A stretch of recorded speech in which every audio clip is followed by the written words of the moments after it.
Ok? Estamos todos aí? Cri, cri. Eu acho que eu te liguei aqui. Não, né? O pessoal tá lá atrás ainda, né? Tem que dar um grito geral lá atrás, então. Porque senão vai ficar entrando dentro da administração, tirando a atenção de todo mundo. Fala que a porta vai fechar.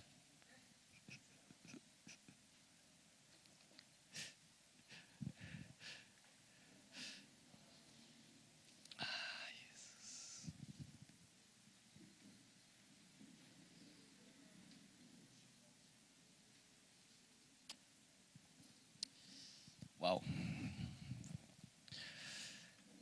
Uau, uau, uau, uau.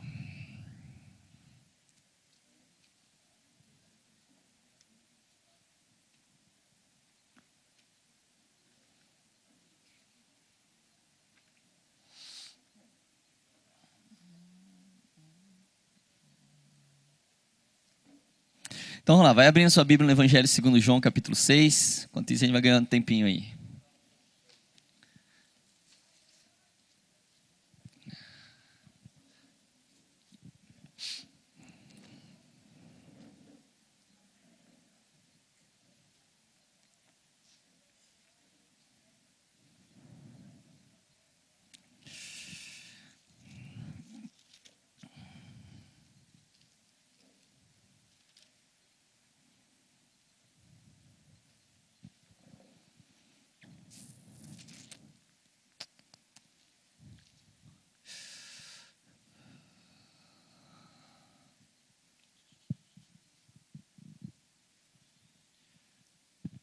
João 6. Bom, Evangelho de João capítulo 6. Vamos tentar mergulhar agora um pouquinho na questão do pensamento. A gente tem falado sobre a base do coração para um pensamento que ilumina o pensamento. Se você não precisa abrir lá, você só lê o texto lá em Provérbios capítulo 20, versículo 27, pode anotar o texto aí. Provérbios 20, 27 diz que o espírito do homem é a lâmpada do Senhor, a qual ele esquadrinha todo o mais íntimo do coração. A gente entende que a lâmpada do Senhor está no coração. Porque a lâmpada do Senhor é uma referência. Você tem que perceber que a Bíblia está sempre interligada. De Gênesis a Apocalipse ela está sempre interligada. Então, você não pode desassociar os versículos dos seus contextos, do contexto do versículo. E às vezes a gente entende a questão do contexto, mas a gente pega o contexto só os versículos anteriores, capítulos anteriores e posteriores. Só que o contexto de cada versículo da Bíblia é a Bíblia. Amém? Entenderam isso? O contexto de cada versículo da Bíblia é a Bíblia toda. Tem coisas nela que você, às vezes, no próprio contexto não vai deixar tão claro, mas se você pegar a expressão e você buscar essa expressão em outros lugares das Escrituras, você vai encontrar significado na expressão. Principalmente, e nós vamos falar muito nisso, porque existe uma lei, uma regra de interpretação bíblica criada pela própria teologia, né, ao longo dos séculos, que você deve, se você quiser encontrar um significado mais profundo, ou se você quiser chegar na raiz de uma palavra, de uma expressão, de um acontecimento, de uma ação, de qualquer coisa que você encontra ao longo das Escrituras, no Novo Testamento, no Antigo Testamento, nos profetas, nos escritos, ou na vida de Yeshua, ou na vida dos apóstolos, você vai ter que buscar as primeiras vezes em que aquelas palavras foram usadas, as primeiras vezes em que aquelas ações foram tomadas, para você encontrar o sentido delas. Vocês entendem isso? Amém? Isso é uma regra de interpretação básica. E onde entra o ponto mais profundo disso? Porque se você perceber, as escrituras que você tem em mão, Bíblia, que não é um livro, é um conjunto de livros, que foi canonizado ao longo de séculos, ou milênios, né, se você olhar desde o tempo que cada livro foi escrito, é uma construção ao longo da história. É como se fosse assim, a revelação de Deus, lembra, tudo é processual, a revelação de Deus ela é gradativa. Ela começou no Éden, com as primeiras palavras, a revelação de Deus ao homem, à humanidade, ao mundo, ao cosmos que a gente habita. Começou no Éden. E ela culminou na revelação final que João recebeu na ilha de Patmos, o livro chamado Livro da Revelação, que faz o desfecho total da história e dá sentido a Gênesis e Apocalipse. Sem ele você não consegue entender o resto. Então assim, ele conclui, né? Ele dá um desfecho para toda a história. Só que se você for perceber, eu falo que se você for olhar dentro de uma escala de importância didática, a primeira coisa, as coisas que a gente deve ter uma absorção mais clara são os primeiros 5 livros da Bíblia e o livro de Apocalipse. Por quê? Porque eles falam do início, Gênesis, Bereshit, o início, o princípio, e fala da conclusão. Para você entender de onde veio e para onde vai. Você tem que entender de onde veio e para onde vai. Correto? Qualquer caminho, a gente está falando do caminho. O caminho, ele fala de um ponto de partida e um ponto de chegada. Correto? Amém? Então, se você está aqui e você quer chegar na tua cidade, você vai poder chegar em vários caminhos para poder ir daqui até lá. Mas se você não tiver um ponto de partida e não tiver um ponto de chegada, você não consegue compreender o caminho. Correto? Você não consegue fazer o caminho. Você não consegue trilhar o caminho. Então você precisa compreender o início e o final. Por isso que a revelação está de uma forma mais densa, tanto na Torá, nos primeiros 5 livros da Bíblia, quanto no livro final, no livro dos Apocalipse. Mas, fecha esse parênteses, a questão é, como esse princípio de interpretação ele existe por uma questão básica. Tudo que a gente compreende de Deus, a Bíblia é uma construção. Então, se você pegar os 5 primeiros livros ali, o Pentateuco, a Torá, Gênesis, Êxodo, Levítico, Número e Deuteronômio, você vai ver que é o alicerce de tudo que está edificado em cima. Está entendendo? É uma construção que começa da base e vai até o seu ápice, a sua conclusão.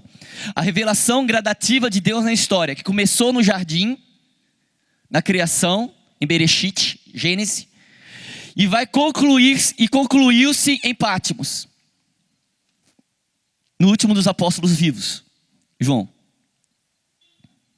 Com a revelação do céu e do livro, dos selos, do desfecho da história, dos juízos de Deus, de Jesus glorificado, por aí vai. Então é uma revelação gradativa. Você não pode chegar na revelação final sem ter a revelação do início. Você não consegue chegar na revelação final sem caminhar desde o princípio dela. É uma construção. Então, por que o nosso evangelho às vezes é tão raso? Por quê? Porque muitos de nós fomos feitos num evangelho de micro-ondas, de 4 leis espirituais. Correto? Do evangelho, chamado Evangelho da Salvação. Correto? De um Novo Testamento, do livro dos Gideões. Tinha? Gideões, você evangelizava com o Novo Testamento. Já é fruto de uma mente ocidentalizada que cria a ideia de que a revelação de Deus começou com a vida de Jesus na terra. A revelação de Deus não começou com a vida de Jesus na terra. Você não entende a vida de Jesus na terra se você não compreende as coisas desde o princípio. Não tem jeito. Aí entenderam tudo errado a partir daí. Então, um evangelho que exclui a lei e os profetas, a antiga aliança, o Tanar, né, leis, né, Torá, Neviim, Ketuvim, né, que é as 3 coleções maiores de livros, que é os 5 primeiros livros da Bíblia, os livros dos profetas, todos eles, e os profetas antigos, os profetas posteriores, e o livro dos escritos, por muito tempo as pessoas excluíram esses livros, por causa da importância de Jesus, e realmente ele é o centro, mas ele é a conclusão de algo. Você não pode pegar a história pelo fim. É tão irônico que no idioma hebraico a gente diz que eles escrevem de trás para frente. Né? Mas a nossa língua veio depois, então quem escreve de trás para frente? Nossa. É tão irônico que até esse sinal tem na nossa cultura. A gente inverteu a ordem das coisas. A gente começou do fim e quer chegar no princípio. Então, se você quiser compreender o fim, você tem que começar do início. Então, essa construção, A revelação de Deus ela é gradativa. Por outro lado, onde é que os judeus erraram? E a maior parte deles, os não messiânicos, erram até hoje. Eles erram em não compreender que a revelação de Deus é gradativa. Ela não se concluiu no último livro dos escritos, no último profeta. Ela não se concluiu em Esdras, Neemias, Zacarias, Malaquias, Ageu. Ela não se concluiu em Crônicas, como está na sequência do cânon deles. Ela se conclui em Apocalipse. Deus continuou se revelando gradativamente. Pensa que Deus ele é um pai muito paciente e amoroso, que foi desenrolando, né, a história. Ele queria revelar-se aos seus filhos, mas seus filhos são muito limitados. Ele pensa aqui, os filhos pensam aqui. Então ele tem que vir no passo a passo, lá no beabá, até chegar no ápice do entendimento. Mas é um ápice que não exclui tudo que ele aprendeu no início. Está em cima de uma base. Eu falo sempre para os jovens, falei assim, você não constrói a base num lugar e a parede em outro. A parede tem que estar sobre a base. O teto tem que estar sobre a parede. Falei, beleza, agora essa base a gente já construiu bem, agora vamos jogar fora a base e vamos a outras coisas. Não, você não faz isso. Tem gente que faz isso, sabe onde é que o povo mais aplica isso? Na vida com Deus, no famoso primeiro amor. Não, porque no primeiro amor é assim. Todo mundo já deve ter ouvido essa história, talvez você já tenha falado isso, é uma boa hora para se arrepender. Falei assim, começou assim, eu também era assim quando eu nasci de novo, né? Queria pregar até para as paredes, tudo era muito lindo, eu amava Jesus, queria orar sem parar. Aí eu cresci, amadureci. Não, você amadureceu, apodreceu, caiu do pé. Né? O pastor Cirilo falava com a gente lá em Contagem, ele falava assim, tem crente que é tão maduro que já apodreceu e caiu do pé e não sabe. Eu não faço mais essas coisas de menino. Não, era isso que Paulo estava falando. Ele disse, eu oro mais que vocês todos. Coisas de menino? Pedro fala, desejai ardentemente o genuíno leite espiritual. O leite não sai da tua dieta, meu querido. Leite é nutriente. Não é à toa que, como o pastor falou no início, leite e mel, nutriente, o que dá nutriente, o que adoça, e o que dá gosto. Né? Que o leite é nutriente, o mel era adoçante. Amém?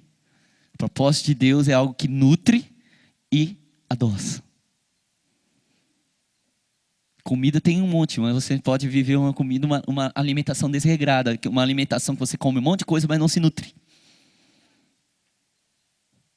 Que você come, mas não se sacia, não tem gosto, não tem doce, não tem sabor, não tem graça. Ele falou, eu tenho para você algo que é mana leite e mel. Uma terra que mana leite e mel. Nutre e adoça. Por isso que ele falou, o crescimento espiritual vem, Pedro diz, o crescimento espiritual vem pelo leite espiritual. Você não abandona o leite. Você vai comer outras coisas, mas aquilo que te dá nutrição, você não abandona. Você construiu uma base, beleza, agora você vai levantar a parede, mas em cima da base. Tem que ser uma extensão daquela base. Tem que ser uma continuidade daquilo. E não para isso para fazer aquilo. Entendendo? Então, o povo, a nossa cultura segmentada, essa mentalidade grega, ocidental, que segmenta as coisas, que fraciona tudo, ela tem esse pensamento. Fala assim, não, beleza, concluiu, né? Joga fora e agora vamos pegar o que é novo. Ou como diz o provérbio antigo, né? Que eles usavam assim, joga a água suja fora junto com o bebê. Terminou o banho, joga fora a água suja e joga o bebê fora junto. Não é por aí, né? Então a gente tem que ter uma compreensão mais exata a respeito dessas questões das palavras. Então, se você quiser ter uma compreensão clara do que é desde o princípio, você precisa ter uma compreensão do contexto das Escrituras, que é toda a Escritura. Toda. Paulo falou, toda a Escritura é apta para ensinar, para corrigir, para instruir em justiça, Instrução, Torá. Torá significa instrução. Para instruir na justiça. Então a gente tem que ter essa concepção de que é toda a escritura contexto. Então você vê o sábio falando, o espírito do homem é a lâmpada do Senhor, para quem chegou mais tarde e não viu falando esse texto, que é sobre isso que eu estou falando. Espírito do homem é a lâmpada do Senhor, na qual ele esquadrinha todo o seu coração. Ele está falando o quê? Lâmpada do Senhor. E qual é a lâmpada do Senhor? A lâmpada do Senhor é a menorá. É o candelabro. Porque o contexto de Provérbios é toda a escritura.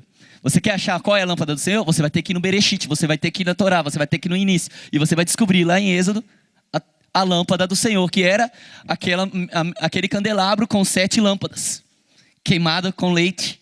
Com leite. Oh meu Deus, o que o leite está fazendo na menorá? Sai daí, leite. Azeite. Queimada com azeite, óleo. 7 lâmpadas a óleo. Que representa os 7 Espíritos de Deus, ou o Espírito sétuplo de Deus, ou o Espírito com 7 manifestações, plenas manifestações de Deus. Todas as manifestações dele. E qual era o objetivo da menorá?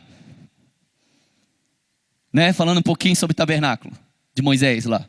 Qual era o objetivo da menorá? Vamos pensar aqui, vamos tentar desenhar aqui um tabernáculo. Então vamos pensar que nós temos aqui o átrio. Aqui nós temos lá atrás nós temos a entrada, a passagem.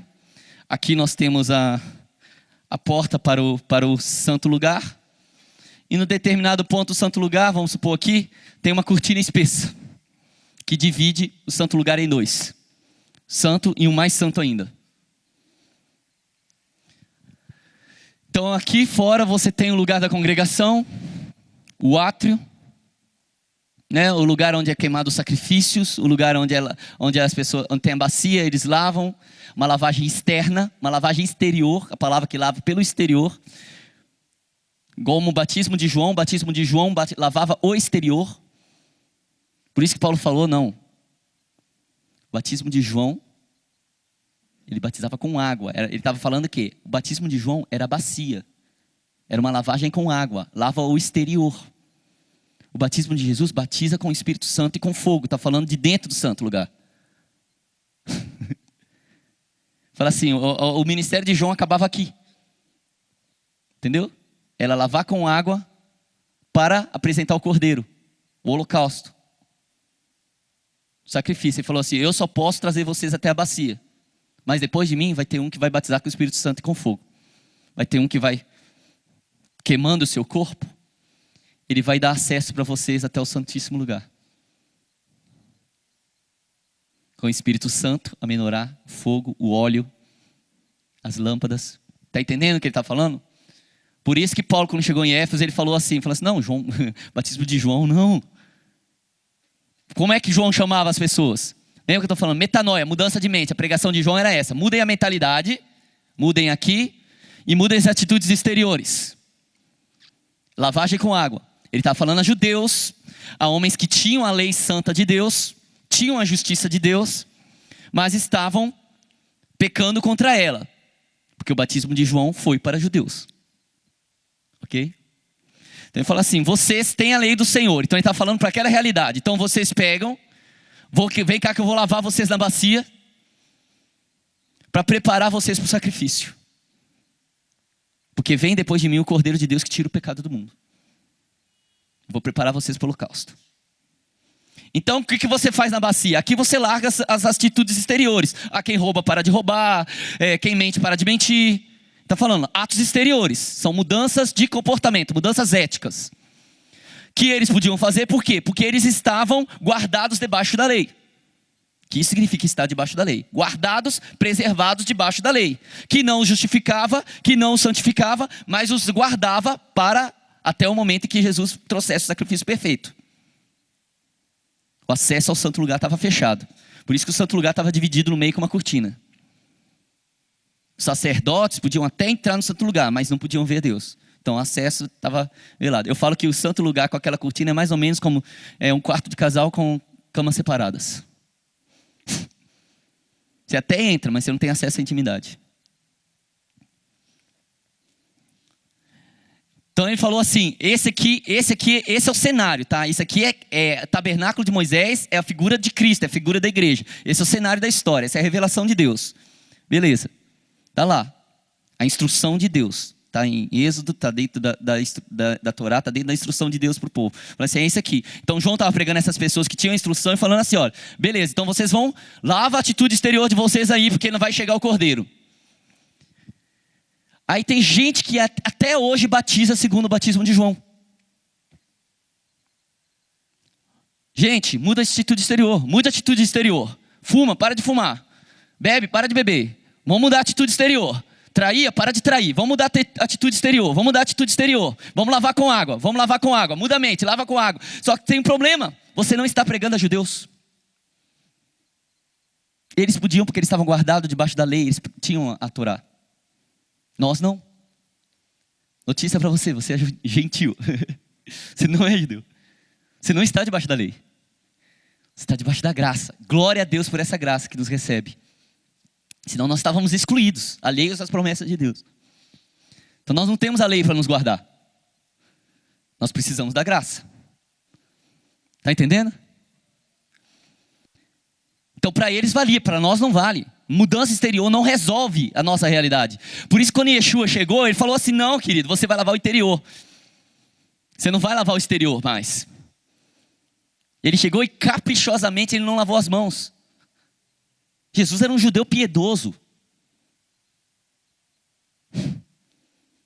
Ele não quebrava as tradições. Mas ele fez de propósito. Para quê? Ele queria trazer um ensino. Aí chegou, entrou, não lavou. O povo, nossa, chocou geral a casa. Que isso? Nem você nem seus discípulos lavaram as mãos. E falaram assim, eu estou trazendo uma proposta nova. Eu tenho uma nova interpretação da Torá. Eu sou o caminho. Você já deve ter ouvido falar disso, eu vou repetir. Quando ele falou, eu sou o caminho, a verdade e a vida, ele estava se referindo ao tabernáculo. Porque caminho era o nome da entrada do átrio. Verdade era o nome da porta que dava acesso ao santo lugar. E vida era o nome do véu. Então ele estava aqui, está o véu aqui, ele estava aqui dentro, aqui na arca, sentadinho. No troninho dele, a Arca da Aliança, no seu assento, no propiciatório, está falando assim, eu sou o caminho, a verdade e a vida. Ninguém vem ao Pai senão por mim. Ele nos chamou de dentro do Santo dos Santos. Ele nos chamou para a intimidade.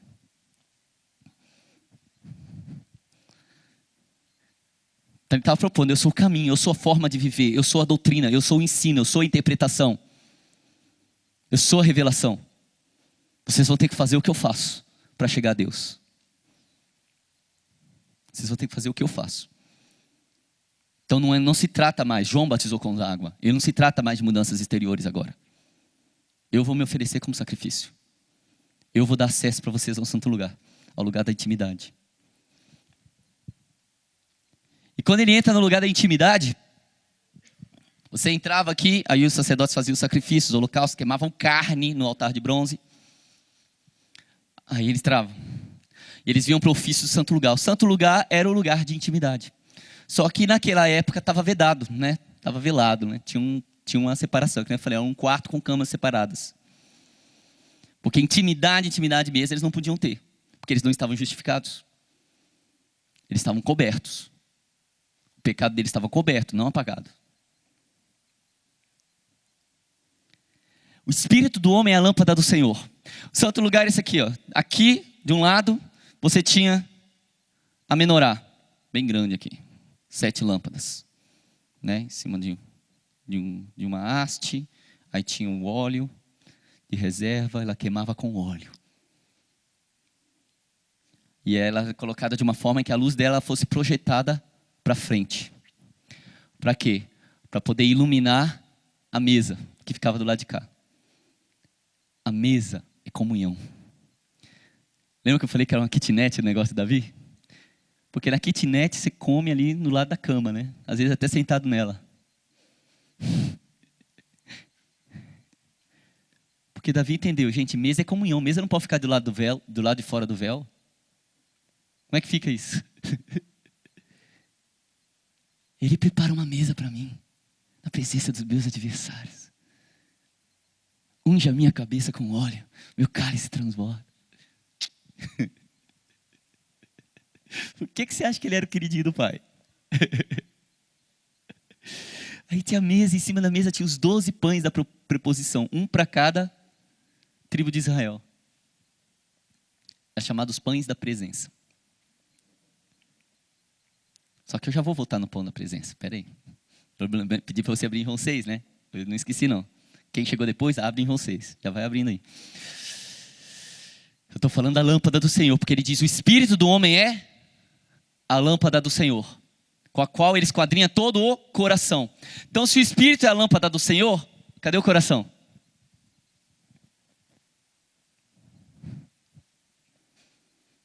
O coração é o lugar santo de Deus, é a morada de Deus. O espírito é a chama que ele mantém dentro do coração para iluminar o coração, para deixar todo o coração claro, limpo. Para quê? Para que você possa ter comunhão às vistas, sentar à mesa, olhar no olho, comer junto, ter intimidade. A lâmpada projetava a luz para a mesa da comunhão. Por quê? Porque ele já estabeleceu a relação entre o pão, a palavra, e o Espírito desde o início. Sabe o que eu costumo dizer com o pessoal? A gente vai trabalhar muito fundamento, né? A gente vai tentar, hoje à tarde, trabalhar um fundamento tabernáculo para a gente poder começar uma ativação, que a gente chama de profetismo, ativação profética, ativação de dons, para que a gente caminhe numa pegada coletiva, que eu creio que isso é o que alinha, isso é o que conecta, isso é o que nos ajusta, para a gente caminhar como um homem só, e não como um monte de gente que sabe evangelizar. Um monte de gente que sabe evangelizar cada um do seu jeito. Sai um corpo desconectado, desconjuntado. Cada um querendo fazer a sua vontade, porque não tem rei, não está ligado na cabeça. Não, a gente vai fazer isso profeticamente. Caminhando como um homem. Igreja, um homem coletivo. E a gente fala que um dos fundamentos para isso é o quê? A meditação, é o hábito da leitura espiritual. Como os antigos chamavam, né? A leitura espiritual, a leitura com o coração. A leitura da palavra, a oração da palavra. Orá-la. Orá-la, meditá-la, digeri-la, ruminá-la. Deus estabeleceu que no lugar da intimidade, a palavra só pode ser acessada, iluminada pela lâmpada. Quando eu falo assim, quando a gente está falando que você tem que aprender a orar a palavra e a lê-la com o coração, a gente não está ensinando nenhuma ferramenta para a sua vida espiritual com Deus. A gente está te dando a chave para interpretá-la. Eu digo que a leitura bíblica sem oração não funciona. Porque a letra, ela tem o poder de te matar. Se ela não estiver iluminada pelo Espírito.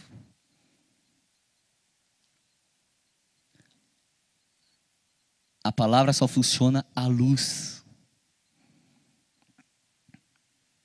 À luz do Espírito.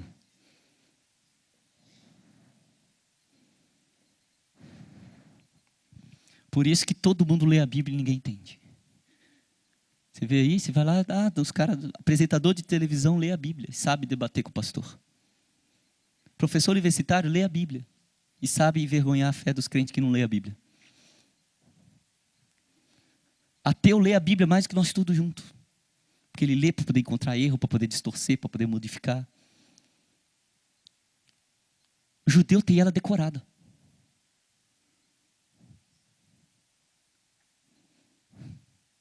Mas sem o Espírito. E ele já tinha estabelecido o modelo. Ironicamente, a chave está na Torá. Ironicamente, a chave está na Torá. Assim, estava lá, queridos. A palavra é a luz do Espírito. Sem o Espírito, você está na treva. Você não enxerga, você não sabe o que está comendo.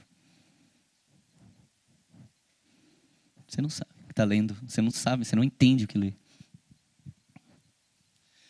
Então ele fala, eu acendo a lâmpada para esquadrinhar Todo o coração, todo lugar da habitação, e um coração esquadrinhado com uma lâmpada, com um espírito aceso dentro dele, é o que ilumina a mente.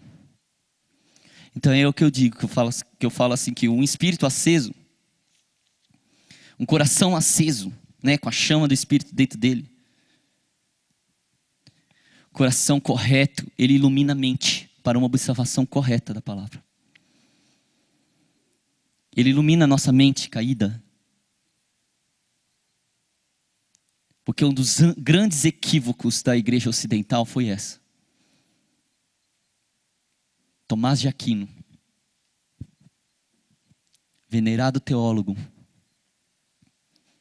que remoldou toda a teologia católica no século XIII. Ele cometeu um erro fatal. Ele uniu a filosofia grega com a teologia. Ele quis criar uma ponte entre Aristóteles e Yeshua. Que parte ele tem com ele? E sabe qual era o pensamento dele? Não, a mente não está caída. O homem caiu espiritualmente. Dualismo grego. Espiritualmente, materialmente. Espiritualmente, secularmente. Minha vida espiritual, minha vida secular. Dualismo grego. Platão, Aristóteles. Isso não é Cristo. Ele nunca ensinou isso. Nem a Torá, nem os profetas, nem os escritos, nem a doutrina do Messias, nem a doutrina dos apóstolos. Nunca ensinou isso. Ele ensinou que o homem é um todo.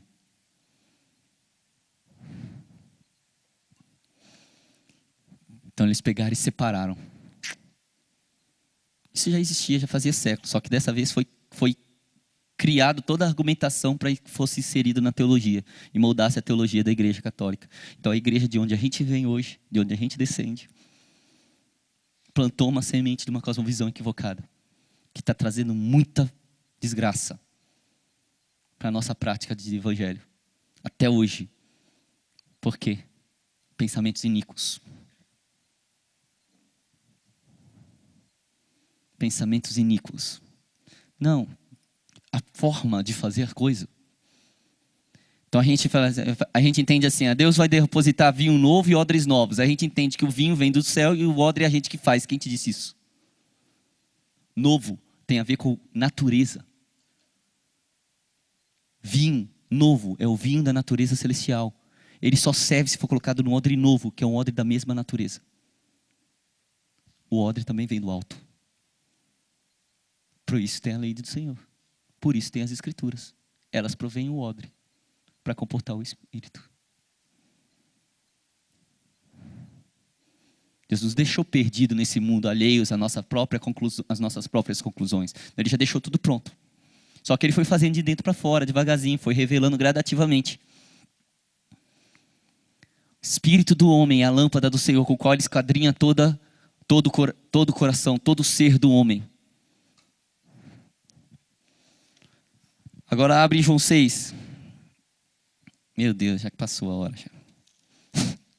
Tem jeito. João 6.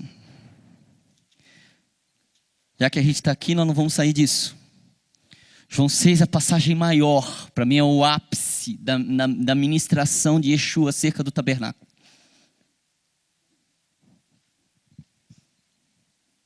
Quando ele falou que eu sou o pão. Ele se posicionou lá dentro. Falei, eu sou o pão.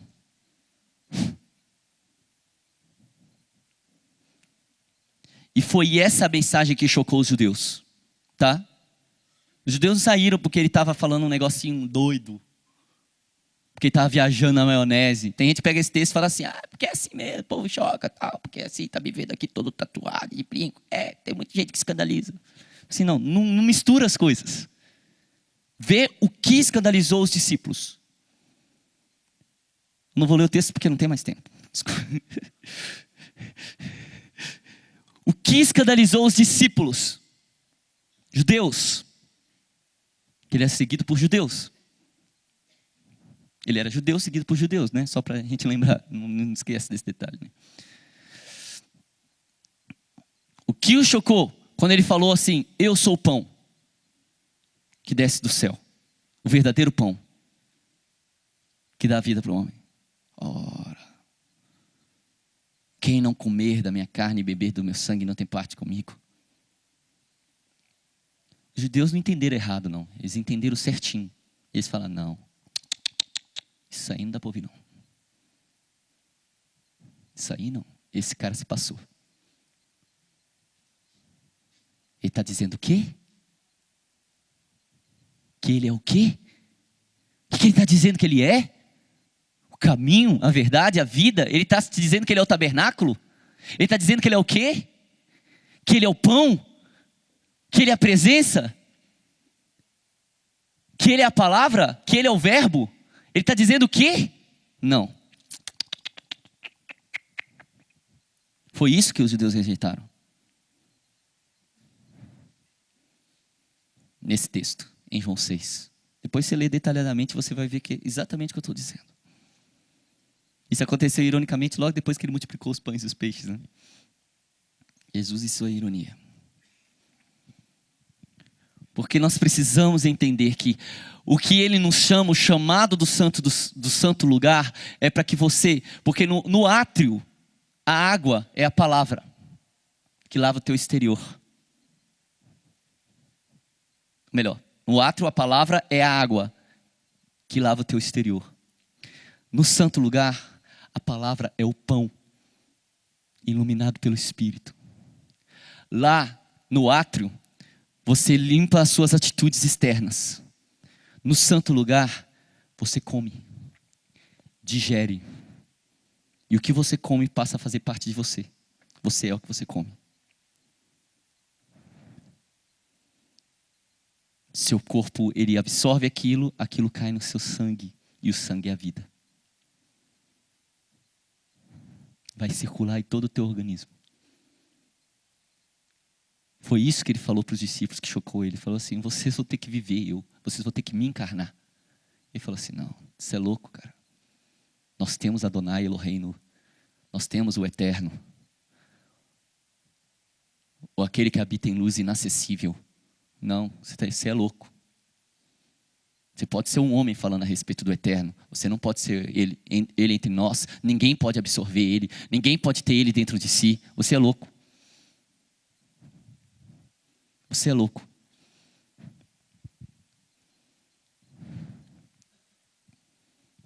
Entenderam? O convite da intimidade é coma, absorva, digira. Faça com que isso faça parte de você. Encarne o caminho.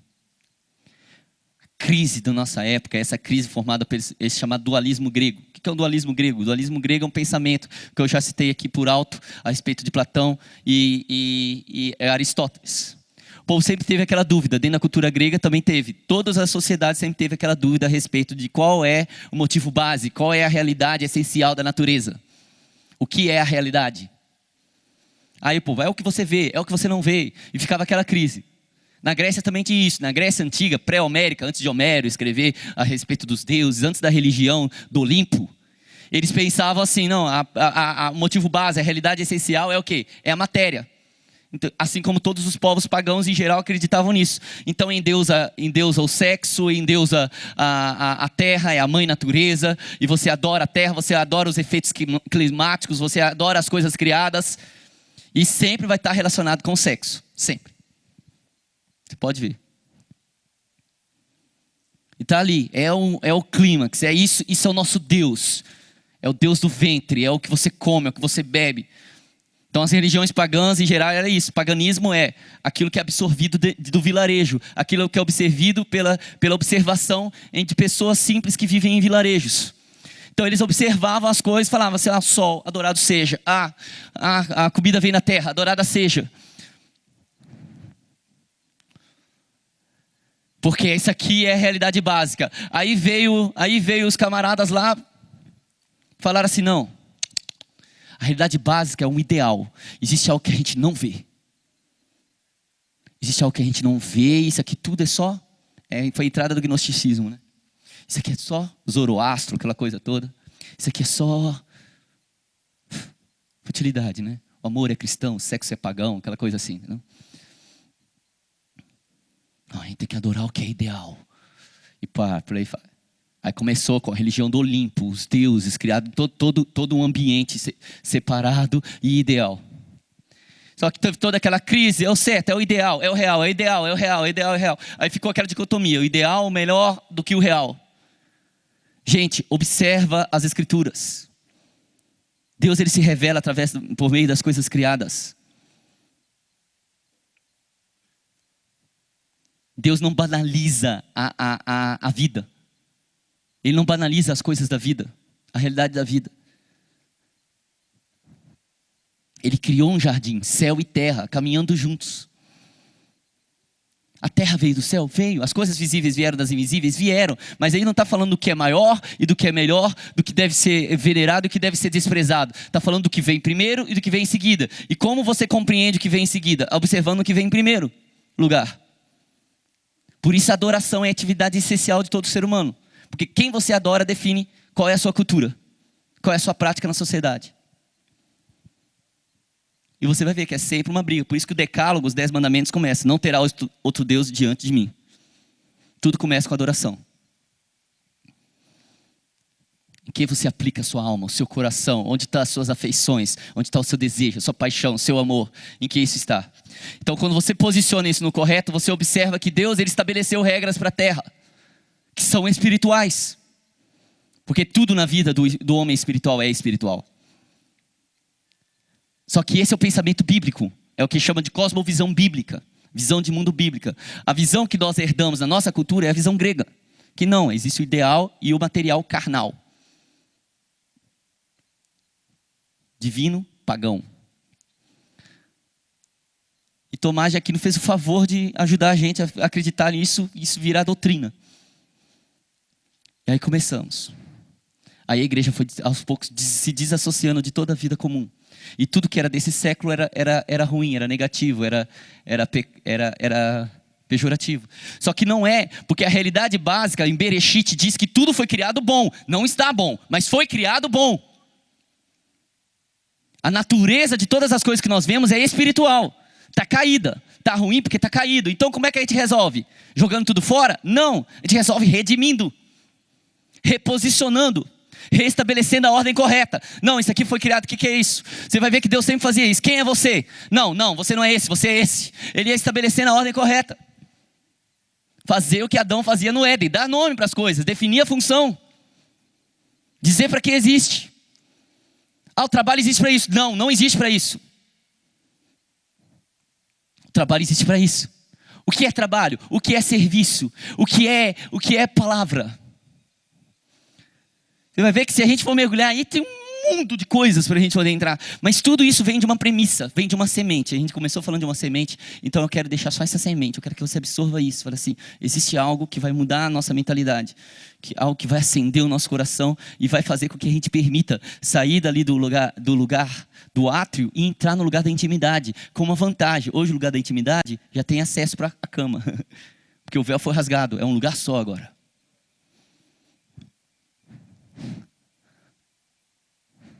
Hoje o lugar da mesa é o lugar da intimidade. Amém? Estamos juntos nisso? Porque essa é toda a revelação de céu e terra. Como céu e terra funcionam. É toda a revelação de como céu e terra funcionam. É a escada que toca o céu. Que Jacó viu. É o tabernáculo que Moisés viu no monte. É a tenda de Davi. É a doutrina de Cristo. A doutrina dos apóstolos, que foi a extensão da doutrina de Cristo. Porque o Espírito de Cristo estava neles. É disso que nós estamos falando, é essa luz que ilumina os nossos olhos e faz com que a gente pense da forma correta. Porque a gente está numa crise a respeito de falar e agir. A gente fez essa separação, teoria e prática. Não existe isso aos olhos de Deus. Aos olhos de Deus é um conjunto. Porque toda teoria flui de uma prática. E toda prática é teórica. Aos olhos de Deus. A gente separa, porque aí a gente se enche de informação e não faz nada. ou a gente faz tudo sem ter entendimento de nada. Aí fica a tribo dos que fazem tudo sem entendimento de nada e a tribo dos que entendem tudo e não fazem nada.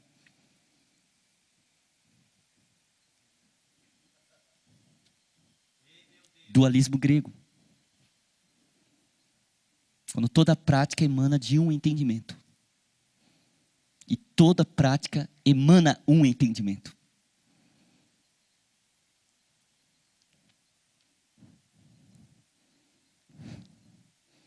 Então, isso elimina o dualismo grego e coloca a gente dentro de um pacote chamado cosmovisão bíblica, onde a gente simplesmente compreende que do Senhor é a terra, a sua plenitude, o mundo e todos que nele habitam. Que no princípio ele criou o céu e terra.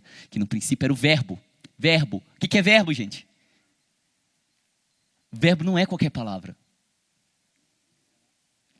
É a palavra que age.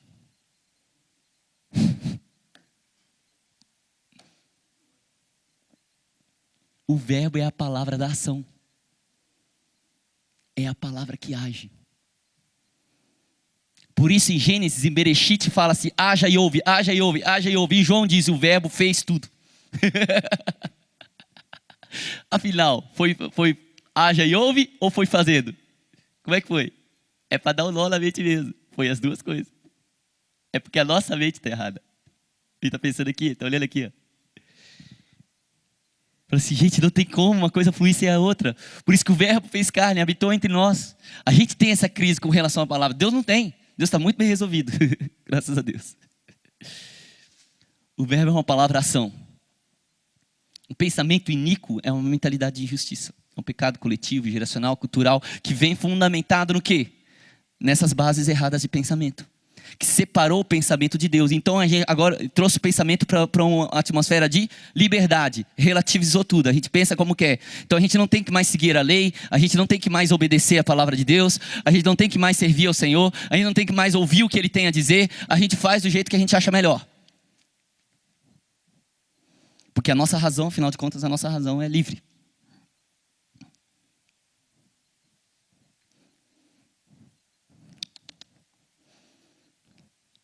A nossa mente tem que estar cativa. A palavra tem que estar submissa.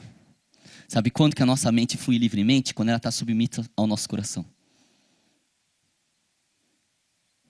Eu falo sempre com os rapazes, eu falo assim, vamos trazer a mente com o coração, para o coração. Descer a mente para o coração. Nós vamos entender as coisas no coração. A nossa mente vai descer até Ele.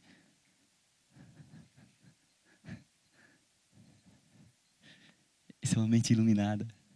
Isso é sabedoria. 1 Coríntios fala sobre isso. Meu Deus, acabou, né? 1 Coríntios fala sobre isso. Você pode abrir e estudar lá depois. Eu não vou abrir para não demorar mais. 1 Coríntios, Paulo está pregando a gregos. Corinto fica na Grécia. Uma igreja basicamente feita de gregos, gentios, convertidos ao Messias. E ele estava falando a respeito dessas questões, a respeito de formas de pensar. Que o motivo da carta foi uma divisão que havia entre eles, e partidos. Eu sou desse, eu sou daquele, eu sou daquele, eu sou daquele outro. Ele falou assim, vocês ainda estão agindo segundo a carne, vocês estão sendo gregos demais. Estão agindo segundo o pensamento grego, pensamento desse mundo. E eu não levei o evangelho para vocês segundo o pensamento desse mundo. Agora, pensa a loucura, pega essa loucura. Um dia eu estava conversando com um judaizante, e eu acusei ele de ser grego. Ele ficou ofendido demais. Pensa no negócio para ofender o judaizante. Porque eles falam contra a Grécia, contra o espírito da Grécia, para lá. Eu falei assim, beleza. Grego. Aí eu falei assim, ok. Por quê? Porque você separa as coisas, você faz igual o grego. Os gregos fazem. Esse não é o pensamento bíblico. Ele fica bravo. Por quê?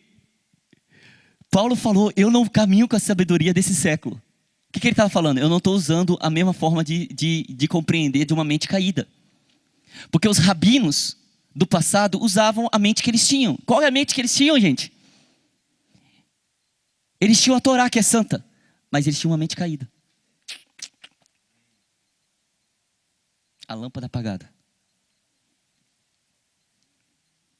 Você absorve muita coisa boa deles? Sim, como você absorve muita coisa boa da teologia também, grega. Mas, muitas das vezes é demais. Você absorve algumas coisas boas. E Paulo falou, eu sou formado, eu sou judeu de judeus, cara. Sou formado, sou rabino formado.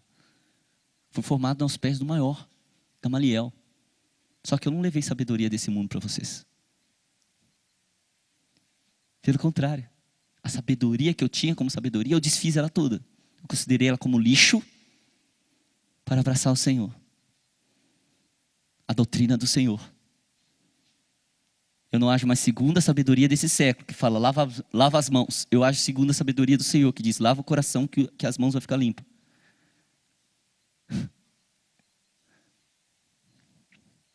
Porque o que aconteceu entre Jesus e o fariseu foi um choque de interpretações. Porque Jesus era o intérprete da lei. Para muitos consideraram um fariseu, porque ele era formado em rabinato. Então era um choque. Por isso que eles falavam, que doutrina é essa? Doutrina nova? Esse mestre está trazendo uma doutrina nova. Ele era um choque, ele chocou toda a escola da época de pensamento. Porque todos seguiam ali o Talmud, a Midrash, a Kabbalah. Todos seguiam a sabedoria dos judeus do passado. Tem muita coisa rica ali, se você tiver curiosidade de estudar. Maimônides. Todos seguiam aqueles grandes sábios do judaísmo. E Yeshua não. Ele tinha a mente do alto. Então ele chegou chocando tudo. Ele falava, viram o que te disseram os antigos? Ele não estava falando contra a lei, gente. Ele estava falando contra o que os antigos diziam. Ele estava confrontando o ensino dos rabinos. Vocês ouviram o que os antigos diziam? Eu, porém, vos digo. O que ele estava fazendo, gente? Ele estava dando uma nova interpretação. Ele não estava desfazendo da lei. Se você ler Mateus 5, fala assim, eu não vim para abolir a lei. Ele não estava desfazendo da lei do Senhor, da instrução que o Senhor deu. Ele estava só falando, vocês entendem ela toda errada. Porque o pensamento dele é muito mais alto que vocês. E o caminho deles é muito mais alto que vocês. Mas eu sou o caminho muito mais alto, que eu desci do céu e vim caminhar entre vocês. Eu sou o verbo que se fez carne e habitou entre vocês. Eu armei o tabernáculo de vocês. Agora eu sou o caminho. Me imita e vocês vão entender o que ele queria dizer.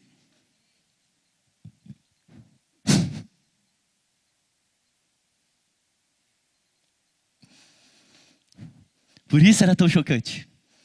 Por isso eles tinham ódio dele, tinha ciúme, tinha raiva. Por isso tinham ódio, tinha ciúme, tinha raiva de Paulo, porque Paulo fez a mesma coisa. Paulo era o garoto de ouro do século. Todos tinham esperança em Paulo. De repente Paulo chega e joga todo o ensino de Gamaliel no lixo. Vai para o deserto, porque ele entende a Torá, ele sabia que o Bereshit é no princípio. Ele falou assim, ele fala que Deus tirou o povo do Egito e levou para o deserto. Para quê? Para desertificar, para matar, para extrair, destruir toda a cultura e fazer brotar uma nova cultura no deserto. Ele foi para a Arábia, passou anos na Arábia, ele deixou morrer toda a cultura dele e apareceu com uma nova cultura que ele aprendeu do Senhor, em pessoa. Aí revoltou os fariseus. Aí revoltou os judaizantes que já tinham naquela época. Revoltou, era briga doidado. Porque nenhum dos apóstolos foi perseguido pelos judeus. Já observou isso? Observa depois, vê a igreja de Jerusalém, vê se ela era perseguida pelos judeus. Pelo contrário, judeus e gentios congregavam juntos. Que não criam em que criam, eles se encontravam no templo. No pátio lá, no lugar aberto. Para adorar, porque eles continuavam, eles não deixavam de ser judeus. Os cristãos nunca deixaram, não existiu essa religião nova. Isso aí foi criado em Roma. Eu falei assim, não, eles continuavam sendo judeus, eles observavam, eles iam o Shabat, eles faziam tudo. Então eles se encontravam no sábado lá no pátio, junto com os judeus. E os judeus matavam eles. Pelo contrário, fala assim que a igreja contava com a simpatia de todo o povo, todo mundo gostava deles. Mas ninguém gostava de Paulo. Quando Paulo chegou em Jerusalém, Tiago, Paulo, que bênção você está aqui. Glória a Deus, Tiago. Foi bom lá, nossa, glória a Deus. Paulo, temos que conversar, cara. É que assim, sabe como é que é, né? Tem muito judeu no nosso meio. Pessoal que ainda não acreditou no Messias e tal. E a gente convive entre eles normalmente, são nossa família, nosso povo. A gente ama eles. Mas eles te odeiam, cara. Então tenta dar um jeito aí. Porque chegou aqui a notícia que você está pregando contra Moisés, contra o templo, contra isso. Ele nunca pregou contra Moisés, nem contra o templo, nem contra nada. Mas ele pregava contra a interpretação que as pessoas tinham disso. Como Jesus fez. E chocou. Falei assim, não, cara, você está permitindo gentio no meio de você. Falaram que você trouxe gentio para o templo. E ele veio olhar para Pedro e falou assim, mas Pedro, a gente vive igual gentio. Por que a gente tem que forçar os gentios a viver igual judeu? Paulo era muito desencanado, né, cara? Ele falou assim, eu sei, Paulo, você é um cara muito sábio, você é inteligente pra caramba. Mas o negócio é o seguinte, eu vou morrer aqui, velho. Então vai aí, faz um voto, entendeu? Parece no meio do pessoal como se estivesse tudo bem. Mostra que você é um judeu de verdade. Ele fez sem problema, afinal ele é. Ele foi lá e fez o voto, beleza e tal. Mas quando chegou o pessoal da Ásia, ele falou, não, esse aqui, gente, irmãos, esse aqui, o famoso. Que está dando que é santo aos cães. Que eles não entendem que Cristo o véu é removido. Está entendendo? Então é disso que está falando. O verbo é essa palavra ação. Ele removeu toda a forma de pensar grega e todo o racionalismo barato. 1 Coríntios fala sobre isso. Fala assim, eu não trouxe a sabedoria. Gente, eu não trouxe para vocês a sabedoria desse século. Eu não vim como mestre, como rabi no meio de vocês. Eu vim como um de vocês. Vê como é que Paulo levou o evangelho em Corinto. Ele chegou lá, conheceu um casal de judeus, provavelmente cristãos, convertidos, messiânicos, que tinham vindo de Jerusalém expulsos, porque havia uma perseguição a cristãos e tinha vindo de Roma expulsos. Que havia uma perseguição a cristãos lá, então eles chegaram, descobriram que eles eram da mesma profissão, começaram a se relacionar, começaram a igreja na casa. O caminho. Nunca é citado tanto o caminho quanto é citado em Corinto e em Éfeso. Porque ali eles viviam o caminho de uma forma absurda. E eles falavam assim, uau, o caminho. Então eles chegaram e pegaram toda aquela forma de vida. Falaram assim, eu trouxe para vocês uma forma de vida, gente. Eu trouxe demonstração do Espírito de poder. Vai lá, verifica lá, Atos, depois você vai ver. Ele não fez nenhum milagre lá, ele não está falando de milagre. Ele está falando que ele levou a vida de Cristo para eles. Eu trouxe o caminho para vocês, eu trouxe o poder da ressurreição, eu trouxe o tabernáculo, eu coloquei dentro de vocês toda a realidade do Espírito. Por isso que ele fala para Gálatas, Gálatas insensatos, vocês nasceram do Espírito, eu trouxe o Espírito para vocês. Agora chega um mestre, um rabi aí, e ensina um monte de porcariada, e vocês acham que aí vocês começam a fazer comparação, eu sou de Paulo, eu sou de Apolo, só porque Apolo prega mais bonito, eu tive que desfazer as borradas que Apolo fez em Éfeso. Ele chegou lá e saiu batizando todo mundo, batismo de João. Eu falei, gente, o Espírito Santo, eles nem tinham ouvido falar. Vocês se impressionam com pregadores que pregam bonito? Vocês acham que, eu sou de Cefas. Quem que você acha que era o pessoal que falaram que era de Pedro? Eram os judaizantes. Porque eles sabiam que havia uma diferença clara entre Cefas e Paulo. Aí ele vai lá e expõe em Gálatas, lá e fala assim, não, ele teve aqui e eu botei o dedo na cara dele. Eu falei, querido, você vive igual gentio, eu vivo igual gentio, a gente é judeu, então para de querer forçar os gentios a viver igual judeu. Porque a gente entende que a graça de Deus convocou todos para a congregação. Hoje eles são um corpo conosco. Pedro deu uma dissimulada, até Barnabé deu uma escondida assim. Está entendendo? Ele falou, Coríntios, eu não trouxe sabedoria, eu não trouxe a teologia rabínica para vocês. Eu não trouxe muitas parashot, muitas midrash, muitas interpretações da Torá para vocês. Não que isso não seja válido, ele estava dizendo que ele não havia trazido isso a eles, que a eles ele tinha plantado o Espírito dentro deles. Porque o que ele fala? Porque a sabedoria de Deus é louca. Não podendo Deus convencer o mundo na sabedoria dele. Qual que é a sabedoria de Deus, gente? A Torá. É a sabedoria de Deus. A Torá, os profetas, os escritos. As escrituras que eles tinham na época. Eles não tinham a nossa Bíblia de hoje. Eles tinham aquela. A nossa foi escrita depois, né?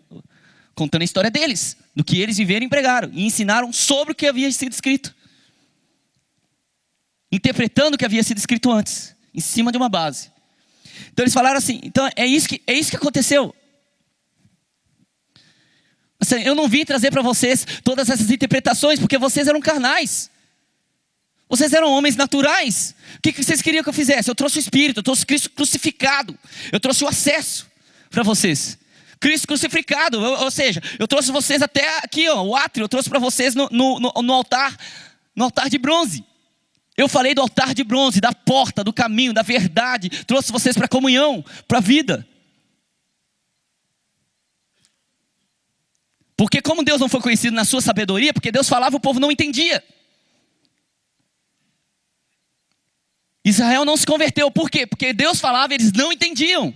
Porque os meus pensamentos são maiores que os vossos pensamentos, meus caminhos são maiores que os vossos, mais altos que os vossos.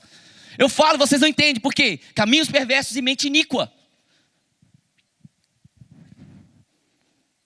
Porque quando Deus quis que eles se aproximassem deles, eles saíram correndo, falou, vai Moisés. Só que a Moisés Deus revelou seu caminho. Moisés pediu para ver o caminho.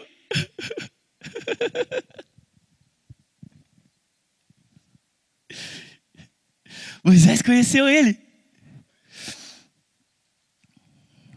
Mas o povo se afastou, porque buscar enquanto está perto. Primeira coisa, aproximação, intimidade. Eles rejeitaram a intimidade. Então eles rejeitaram a intimidade, eles continuaram nos seus caminhos perversos, baixos, e na sua mentalidade caída. E ficaram criando teologias em cima disso. Eu falei assim, eu não vim ensinar vocês essas coisas, porque eu levei vocês até a proximidade, eu levei vocês até a porta. Que é a verdade. Eu levei vocês no altar de bronze, eu apresentei o altar de bronze para vocês. E eu introduzi vocês no lugar santo, sem véu. Agora vocês seguem esses ensinos todos aí? Aí ele fala, porque na sabedoria de Deus o mundo não pôde conhecê-lo. Aprove a Deus convencer o mundo pela loucura da pregação. Cristo crucificado é uma loucura, escândalo para judeus e loucura para gregos. A tua mente grega não concebe o que aconteceu ali. E os judeus não aceitam. É escândalo, é blasfêmia. Mas Deus trouxe as pessoas assim. Aí ele fala, porém, aos que experimentaram, aos que passam da porta, nós expomos sabedoria. Então ele falava, nós ensinamos a doutrina. Nós ensinamos as escrituras. Nós ensinamos a Torá. Nós damos a verdade, mas para pessoas que nasceram de novo. Não para pessoas que não nasceram. Nicodemos, nasce de novo. Depois a gente conversa. Então toda vez que o judaizante bater na sua porta, você fala, querido, nasce de novo. Depois a gente conversa. Amém? Glória a Deus, é muita coisa, é muita glória. Mas nós vamos terminar aqui. Fica de pé no seu lugar. Eu quero terminar falando de Êxodo 33, porque eu saí daqui e não falar de Êxodo 33, eu vou chorar o dia inteiro. Essa eu descobri, essa foi fantástica esses dias. Porque sabia que a Bíblia chama o caminho, é Jesus, é Yeshua, é o Messias de Deus. O Messias de Deus, o enviado, o ungido de Deus para a terra. O homem capaz de representá-lo, porque compartilha da mesma natureza do que ele. O homem que é uma extensão dele, o caminho que é uma extensão do destino. O caminho que é a parte externa de Deus. É a imagem de Deus, é a face de Deus, é a mão estendida, é o braço estendido de Deus, é a mão de Deus, é a forma de Deus, porque Deus não tem forma. Toda vez que você vê nas escrituras, ali no Tanar, na antiga aliança, você vê Deus falando, e viu Deus, e falou face de Deus, e a mão de Deus, sabe de quem está falando? Dele, a forma de Deus, porque Deus não tem forma. Então todos os homens que viram, que falaram com Deus, falaram com quem? Com Ele. Ou com um anjo. E Moisés via muito tempo falando com um anjo. E chega um momento que ele chega num monte. E ele tem toda aquela crise lá, o povo não vai, o povo vai. Ele falou assim, eu vou mandar meu anjo, vocês vão ter vitória. Ele falou, não, anjo eu não quero saber. Igualzinho a igreja de hoje. Não, não é. Não quero anjo, não quero vitória, eu quero tua presença.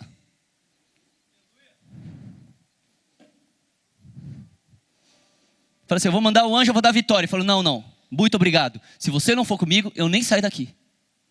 Pode matar a gente aqui. Aí eu falo assim, beleza, eu vou com vocês. Eu falo assim, tá. Ele fala assim, a minha presença estará contigo, eu te darei descanso. Presença. Essa palavra na verdade é faces. Panim. A minha imagem, o meu rosto, a minha face. E essa palavra face, ela tem um monte de significado. Vou mostrar para vocês um pouquinho. Eu vou abrir. Desculpa aí. Só ler isso, eu vou só ler isso aqui. Face é o substituto para o todo de uma pessoa, reflexo do estado de espírito ou da atitude de uma pessoa, é o que indica a direção ou propósito, é o topo ou a superfície de alguma coisa. É tudo significado da palavra panim. Faces, presença que está ali. É a parte frontal de alguma coisa, é o que está diante de, é a presença de. Ele falou assim, tudo bem, a minha presença estará contigo, o que está diante de mim irá contigo, aquilo que me representa irá contigo, aquilo que a minha superfície vai diante de você, a minha face, a minha imagem vai diante de você. Só que Moisés entendeu, mas não muito. Ele vai falar assim, não, tudo bem, você falou, eu aceitei, só que você não me falou quem é que vai. Então me diga, mostra-me o teu caminho.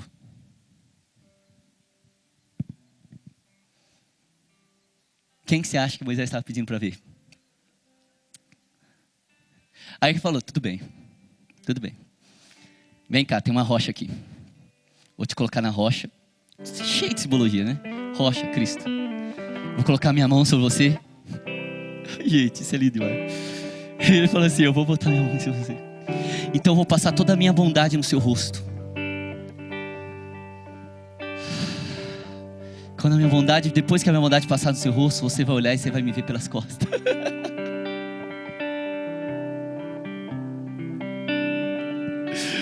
Oh, meu Deus do céu. Quando Elias passou por Eliseu, ele jogou a capa em cima do rosto de Eliseu. E Eliseu já falou, peraí, eu já vou voltar. Ele falou assim, volta, porque você sabe o que eu fiz com você. O chamado é assim, ó. Vem cá, Gui. O chamado é assim, ó. Tá o Gui ali cuidando da vida dele, fazendo o trabalho dele, faz qualquer coisa aí, meu irmão. Vagabundo eu não chamo não. Tá fazendo qualquer coisa assim. Aí de repente vem. Vai, cuida do seu trabalho. Não olha pra mim. Depois ele vem e faz assim, ó.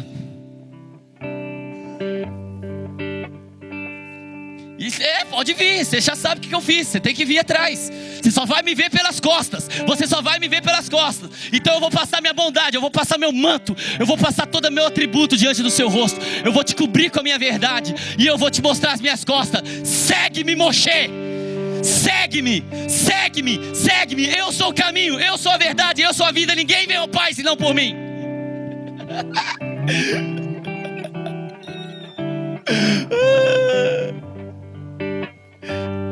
Aleluia, levanta sua mão, meu querido, adora o seu Deus.